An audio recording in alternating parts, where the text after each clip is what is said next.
NIA देश भर में गैंगस्टर लॉरेंस बिश्नोई, नीरज भवाना और बाकी गैंगस्टरों से जुड़े कई ठिकानों पर छापेमारी कर चुकी है। एनआईए की ये छापेमारी दिल्ली, एनसीआर, राजस्थान, हरियाणा, मध्य प्रदेश, गुजरात, चंडीगढ़ और यूपी में की जा चुकी है। एनआईए ने लॉरेंस बिश्नोई को जनता में आतंक पैदा करने, गैंगस्टरों और ड्रग तस्करों के सिंडिकेट द्वारा रची गई साजिश से जुड़े मामले में 24 नवंबर 2022 को गिरफ्तार किया था। उसकी गिरफ्तारी तब हुई थी जब वो भटिंडा जेल में बंद था। 29 मई 2022 को मनसा में सिद्धू मूसेवाला की हत्या कर दी गई थी। सिद्धू मूसेवाला की हत्या का बदला लेने के लिए नीरज भवाना गैंग ने धमकी दी थी। उधर मूसेवाला की हत्या के लिए पंजाबी सिंगर मनकीरत औलाख को जिम्मेदार ठहराया गया और उन्हें जान से मारने की धमकी दी गई।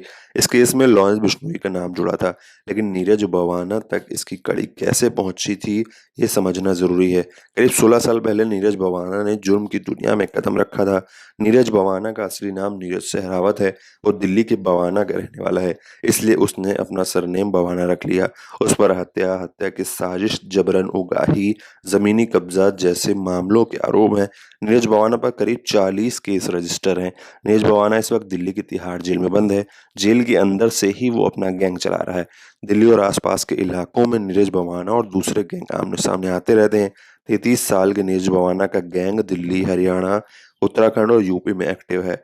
इसके गैंग में 100 से ज्यादा गुर्गे हैं। पिछले कुछ सालों में 40 से ज्यादा की गिरफ्तारी भी हो चुकी है। वहीं पंजाब के फाजिल्का का रहने वाला लॉरेंस बिश्नोई का जन्म 22 फरवरी 1992 में हुआ था। लॉरेंस के पिता पंजाब के पुलिस विभाग में कांस्टेबल के पद पर कार्य कर चुके हैं और माता हाउसवाइफ हैं।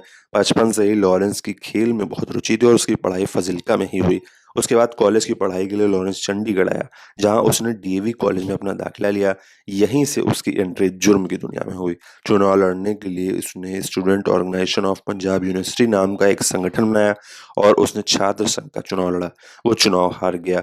इसके बाद उसने एक रिवॉल्वर खरीदी और हार का बदला लेने के लिए चुनाव जीतने वाली टीम के पास पहुंचा। साल 2011 में लॉरेंस का सामना चुनाव जीतने वाली टीम उदय ग्रुप से हुआ और भिड़ंत के दौरान लॉरेंस ने फायरिंग कर दी। मामला पुलिस तक पहुंचा और उस पर पहला केस दर्ज हुआ।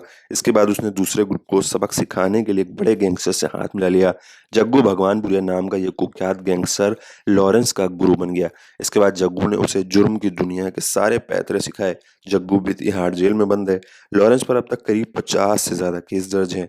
लॉरेंस बिश्नोई राजस्थान की जेल में बंद था, लेकिन फिलहाल वो गुजरात की जेल में बंद है। वहीं से अपनी गैंग को वो ऑपरेट करता है। गैंग में लगभग 700 शार्प शूटर्स हैं, जो कनाडा और बाकी देशों में भी मौजूद हैं। काले हिरन मामले में सलमान खान पर चल रहे केस के चलते लॉरेंस ने सलमान को जान से मारने की धमकी दी थी। राजस्थान के बिश्नोई समाज में काले हिरन की पूजा की जाती है और लॉरेंस भी इसी समाज से है। तभी उसने सलमान की हत्या करने की साजिश की थी। उसने अपने कुख्यात संपत नेहरा को उसकी जिम्मेदारी दी थी। नेहरा ने मुंबई में सलमान के घर की जासूसी करना शुरू कर दिया था और फिल्म रेडी की शूटिंग के दौरान अपने काम को अंजाम देने का प्लान बनाया था, लेकिन इसमें वो असफल रहा और संपत नेहरा पकड़ा गया। वहीं दूसरी ओर दरअसल जिस बम्बीहा गैंग से नीरज भवाना जुड़ा हुआ है, वो लॉरेंस बिश्नोई गैंग का कट्टर दुश्मन है।